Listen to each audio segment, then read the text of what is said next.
As per ఒక psychological ఒక thinking వెళ్ళెళ్తే, legal psychological ఒక థింకింగ్ వెళ్ళగలిగితే, ఈ మొత్తం ఎంటైర్ ఈ ట్రాప్స్‌ని మనం 6 పార్ట్స్‌గా డివైడ్ చేసుకోవచ్చు. 6 పార్ట్స్‌గా అంటే చాలా ట్రాప్స్ ఉండొచ్చు. బట్ నేను చెప్పేవన్నీ కూడా సింక్ చేసి ఒక 6 వేరియేషన్స్‌తో దీన్ని అందులో ఇమిడించే ప్రయత్నం చేస్తాం. ఫస్ట్ వన్ ఎమోషనల్ ట్రాప్ అందాం మనం. ఎమోషనల్ ట్రాప్ ఎలా ఉంటుంది? దీన్ని మరలా 3 కేటగరీస్‌గా డివైడ్ చేసుకోవచ్చు. ఒకటి సింపథీ ట్రాప్ అంటారు. సింపథీ ట్రాప్ అంటే ఏంటంటే, నువ్వు మాట్లాడకపోతే, నువ్వు ఫోన్ చేయలేకపోతే ఉండలేకపోతాను. నాకు ఖచ్చితంగా ఈ టైంకి ఫోన్ చేస్తావా? అని వాళ్ళ అటెన్షన్‌ని గ్రాబ్ చేస్తారు. సింపతిని పట్టుకొస్తారు.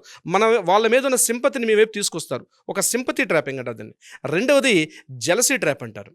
అంటే ఉదాహరణకి బీటెక్ కాలేజ్ స్టూడెంట్స్‌లో ఎక్కువ మంది ఈ విషయంలో పడే అవకాశం ఉంటుంది. ఎలా అంటే కాలేజీలో ఉన్నటువంటి అమ్మాయిలందరూ కూడా ఆ అమ్మాయికి అందరూ చాలామంది ఫ్యాన్స్ ఉంటారు. సోషల్ మీడియాలో, ఇన్‌స్టాలో ఆ అమ్మాయికి చాలామంది ఫాలో అప్ ఉంటారు తప్పించి నన్నెవరు పట్టించుకోవట్లేదు అని చెప్పి చిన్న ఒక టైప్ ఆఫ్ జెలసీని చూపిస్తారు. అంటే అమ్మాయి మీద ఇంట్రెస్ట్ ఉంది, నన్నెవరు పట్టించుకోవట్లేదు, అట్‌లీస్ట్ నువ్వైనా నాతో మాట్లాడొచ్చు కదా, నువ్వైనా నాతో ఫ్రెండ్‌షిప్ చేయొచ్చు కదా, ఇన్‌స్టాలో నేను పెట్టే వాటికో లేకపోతే నేను పెట్టే వాట్సాప్ మెసేజ్‌లకి కామెంట్ చేస్తూ నాతో చాట్ చేయొచ్చు కదా. ఇవన్నీ కూడా స్టార్టింగ్ స్టేజ్‌లో ఇలా ఉంటాయి నాగరాజు గారు. ఇది జెలసీ ట్రాప్‌లో మనం చెప్పుకోవచ్చు.